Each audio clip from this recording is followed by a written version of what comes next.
ikindi kintu nabonye kigoye ngaha mu Burundi nta kintu kigoye nko kugura hari ikintu kimwe kigoye dans la vie de tous les jours ikintu kimwe kigoye kugura ndabizi murakizi ikintu kigoye kugura n'ahantu habiri honyine ushobora kugitora deux endroits alimentation na pharmacie murakabona ku kaboro kangana gutya gatoyi cyane c'est très petit mais c'est très dur à acheter très dur à acheter très dur Kubera, quand tu vas acheter, ok c'est la capote, on sait tous. Quand tu vas acheter une capote dans muri alimentation, tu dois gomba kugakasha nakandi. Gomba kushira ko tuni tuboro, ugura umukate, baigone, biki ukashira ko na capote. Mais en même temps quand tu achètes une capote avec du pain, barakoza yo sandwich, c'est quoi le genre de sandwich que tu vas faire?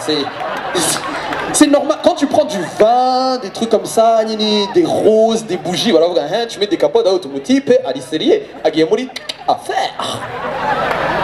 Mukate, baigone,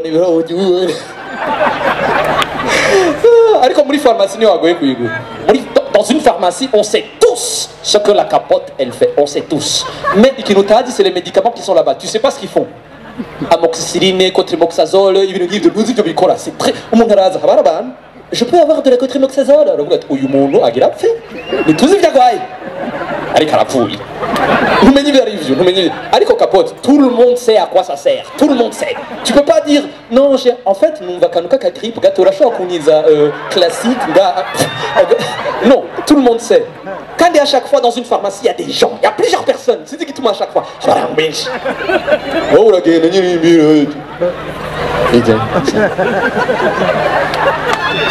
on est bon. Choc. Wa mume. Uvuze ngwiki sinakumva.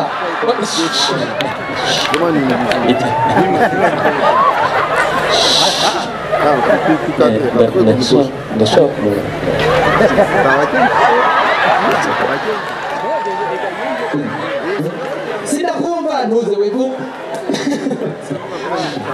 On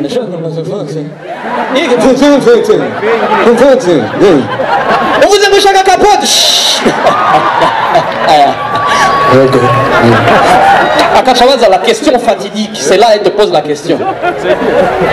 Tu fais quelle mesure? Tu... Quand nous sommes au moto, ni bon, nta problème. Abantu ba petite mesure no batariko baratwenga ngahanyu mwese muri imenye nimwe mushavuye. Nagaruka goye cyane.